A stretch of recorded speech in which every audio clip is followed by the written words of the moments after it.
What is up, everybody? Welcome back to the channel. Today we're doing something a little different. We're going to Nepal. Virtually, of course. Let's be real. Who wants to deal with jet lag and altitude sickness?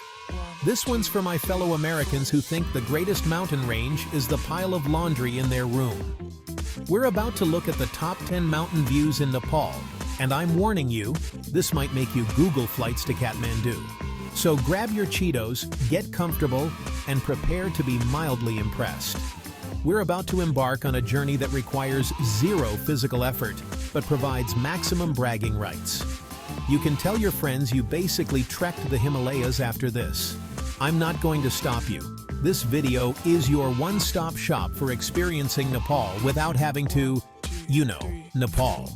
Just pure, unadulterated, high-definition views that you can critique from a position of supreme comfort. Is it really worth trading your Netflix binge for a pair of hiking boots? Probably not, but let's find out anyway. Number 10. The view of Everest from Kala Pathar. After a tough trek, you stand there gasping for air, watching the sunrise hit Everest and make it glow. The view is humbling, making you feel tiny next to these giants. Or you could just watch from your couch. Same vibe, zero effort. Coming in at number 9, the sunrise from Poon Hill. To see it, you have to wake up at 4 a.m. and hike in the freezing dark. But at the summit, you're rewarded with a spectacular view as the peaks turn pink, orange, then blinding white. For now, let's just enjoy it from the comfort of our screens. Machapuchare, Fishtail Mountain, is Pokhara's skyline supermodel. You can spot it from a lakeside cafe, or see its perfect reflection on Fiwa Lake. Sacred and unconquered, it stands aloof, majestic, and mysterious, especially at sunset when the sky turns purple and orange behind its iconic fishtail peak. Next up, at number 7, we have the Langtang Valley. This place is often called the Valley of Glaciers, but honestly, I think a more accurate name would be the Valley of, oh wow, another giant mountain. Seriously, you walk into this place and you are just completely, utterly surrounded by snow-capped peaks. The trek into Langtang is a bit different from the rest. It's less about straining to see one specific peak and more about the immersive experience of actually being in the Himalayas. You walk through lush forests, past these tiny villages and along a roaring river. Then, the valley opens up, and it's just this massive U-shaped expanse carved by ancient glaciers. And everywhere you look, there's a mountain.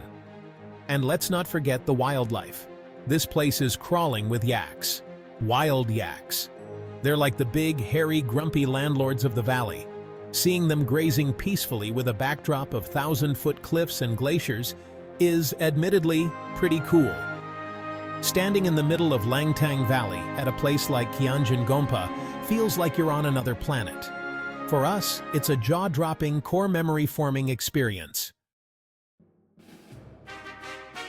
Sliding into the number 6 spot is Dhaulagiri, as seen from Gorapani. Gorapani is the village you stay in before that 4 a.m. wake-up call for Poon Hill we talked about earlier. Dhaulagiri means White Mountain, and it lives up to the name. It is a massive, sprawling beast of a mountain. It's not as elegantly pointy as Machapuchare or as famous as Everest. It's more like a giant, imposing wall of ice and rock that just dominates the western horizon. The view from the Gorapani area is particularly great because you see Dhaulagiri across the Kali Gandaki Gorge, which is the deepest gorge in the world. So you have this insane sense of scale and depth. It's a geographical flex of epic proportions. But let's be honest, after you've seen Everest, who's really counting? 7th highest? Pfft. Still, when the sun hits it in the morning, it glows with an intensity that's honestly hard to ignore. Manaslu, the Mountain of the Spirit, is for those who find Everest too mainstream. Trek through quiet, traditional villages with prayer wheels spinning and Manaslu towering above. The Manaslu circuit is a serious multi-week journey ending at the dramatic Larkia La Pass. From Ribung Gompa, the view is pure magic, a perfect blend of culture and nature. Sat. Gokyo-ri is the artsy indie alternative to Kala Pathar in the Everest region. You trek past stunning turquoise lakes, then slog up a steep trail to 5,257 meters. At the top, you get a jaw-dropping panorama. Everest, Lhotse, Makalu, Cho-Oyu, and those vibrant lakes below.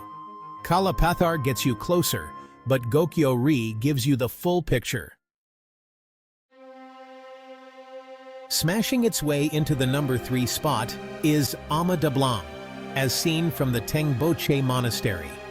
Ama Dablam is often called the Matterhorn of the Himalayas. Ama Dablam means Mother's Necklace, and the name comes from the long, hanging glacier on its southwest face. It's one of the most aesthetically pleasing mountains on Earth. The classic view is from Tengboche, a village that's home to the largest and most important monastery in the region. You're standing in this incredibly spiritual place, with monks chanting and incense burning, and you look up, and framed perfectly by the monastery gate is this impossibly beautiful mountain. It's a moment that feels sacred, even if you're not religious. You see Ama Dablam for days on the trek to Everest Base Camp. It's your constant companion, peeking out from behind hills, dominating the skyline. It's so distinctive that you start to feel a personal connection to it. You watch it in different lights, glowing pink at sunrise, stark white at midday, silhouetted at sunset. It becomes the anchor point of your journey, a beautiful, unchanging landmark in a world of rock and ice. Seeing it from the courtyard of Tengboche Monastery is one of those travel moments that just sticks with you forever. All right, our runner-up, the silver medalist at number 2, is Kanchenjunga. This is the 3rd highest mountain in the world, but because it's located in a super remote part of eastern Nepal, it doesn't get the same press as Everest. The classic viewpoint for Kanchenjunga is from a place called Pathibhara, or from various points along the Kanchenjunga Base Camp trek. This is not a trek for the faint of heart. It's long, it's tough, and it's seriously off the beaten path. You'll likely see more blue sheep and snow leopards, if you're insanely lucky, than other trekkers. Kanchenjunga isn't just one peak. It's a massif with 5 distinct summits. The name means 5 treasures of the Great Snow, which refers to the 5 peaks. From the viewpoints, the range stretches across the horizon in a breathtaking, seemingly endless wall of white. The remoteness is part of the appeal. When you're standing there looking at Kanchenjunga, there's a real sense of discovery. You feel like you're seeing something that not many other people from your part of the world have seen. There are no crowds, no lines, just you and one of the most massive mountain landscapes on the planet. It's a humbling and deeply personal experience. Number 1. Mardi Himal Base Camp, the Hipster Trek. It's a short, lesser-known trail with mind-blowing views right beside Annapurna, but with way fewer crowds. Break out of the forest, and bam, the Annapurna range is right in your face. Fishtail Mountain pierces the sky. For my money, it's the best view in Nepal. So there you have it. 10 ridiculously scenic spots in Nepal that are, let's be honest, probably not worth the effort. I mean, unless you're into things like life-affirming beauty, profound spiritual experiences, and getting the best leg workout of your entire existence. If you're the kind of person who enjoys having your breath taken away by scenery instead of, just walking up a single flight of stairs, then maybe, just maybe, you should consider it. But for the rest of us, there's high-definition video. Think of all the things you can do with the time and money you'd save by not going. You could re-watch every season of The Office. You could perfect your sourdough starter. Why trade all that for sore muscles and a bunch of photos that will just make your friends jealous?